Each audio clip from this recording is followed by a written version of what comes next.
Think you're safe on the road? You might be making a critical mistake that costs you everything. What is that critical mistake that most drivers make? A critical mistake is following somebody too closely. Why is it dangerous to follow those other cars so closely? What's the issue here? I just was in traffic this morning where some guy was right on my ass. Right. And then there was someone else behind him that was too close to him, and someone else behind that one that was too close. If for some reason I have to slam on my brakes, let's say a deer jumps out in front of me, you're going to get an accordion style crash. The guy behind me, the guy behind him, the guy behind, everybody's going to crash into each other. Everybody's following too closely. It doesn't give you time to react to what's happening in front of you if you're doing that. What's the rule here that prevents this from happening? It's the 3-second rule. And I'll tell you about that in a second, but this is another mistake that most people, when I talk about this subject, I'll say, how far behind another vehicle should you be? And I'll start getting answers in car lengths. You can give an answer in car lengths, and it might be right, but let me tell you, the answer's different for every speed. 3 car lengths might be okay when you're driving in town at 30 miles an hour. 3 car lengths is nowhere close to enough if you're out on the highway going 55 or 65 or 70 or whatever.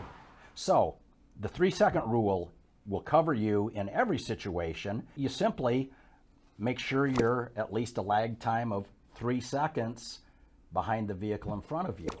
So that will change the feet depending on if you're in town or out on the highway going faster, but 3 seconds. So what you do is, as the vehicle in front of you passes some kind of a landmark, it can be a mark on the pavement, it can be a fence, anything, you just start counting.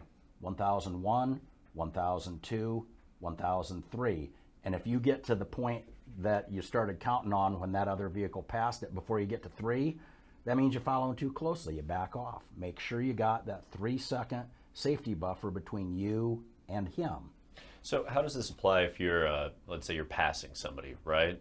Like obviously you're going to be within that 3-second margin if they decide to make a sudden left or right in front of you.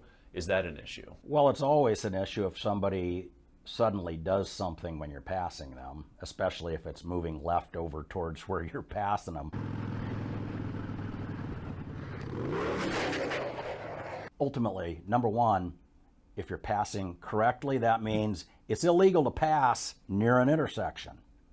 A lot of people don't know this. I mean, if you're driving down a typical county highway with a 55 mile an hour speed limit, you got to keep in mind there is going to be a gravel road every mile. Right. It's illegal to pass within that intersection. So number one, you never do that. Guess what? That law is there for a reason.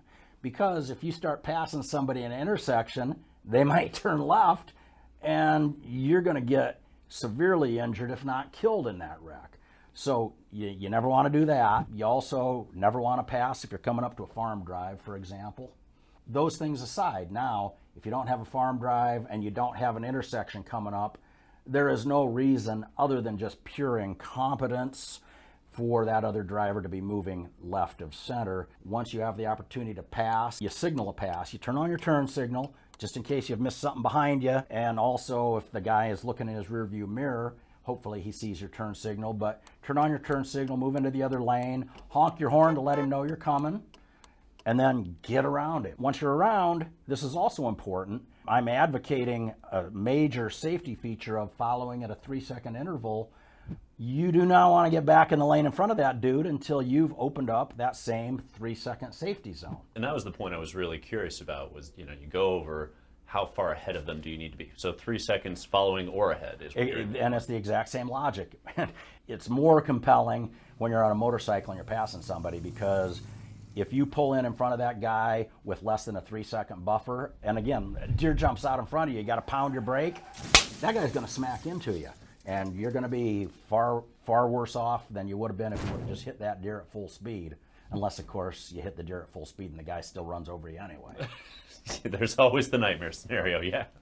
but people don't realize this, and I didn't know this myself until I became a lawyer and started learning things about crash dynamics and working with crash reconstruction experts. But it takes the average human being 1.5 seconds to see a danger and to start reacting to it. And that's why you need the 3 Yeah, seconds. 1.5 seconds just to see it and start reacting. And now, if you're any closer than 3 seconds, if you see the danger and you start reacting, you make the wrong choice, you are absolutely in hot water. You're screwed. Something bad's going to happen. And your average driver is not going to have NASCAR reflexes, you know, so you may not even have as much time as you want. Now, the 3 seconds is absolutely crucial to really any motorist safety, but it's even more important when you're on a motorcycle. And I've had any number of cases over the years where a motorcyclist was doing exactly that, following too closely, and they end up going through the back windshield. Giving other drivers space will help you stop from crashing. But if you see someone else get into a wreck, what should you do? Click over here to learn.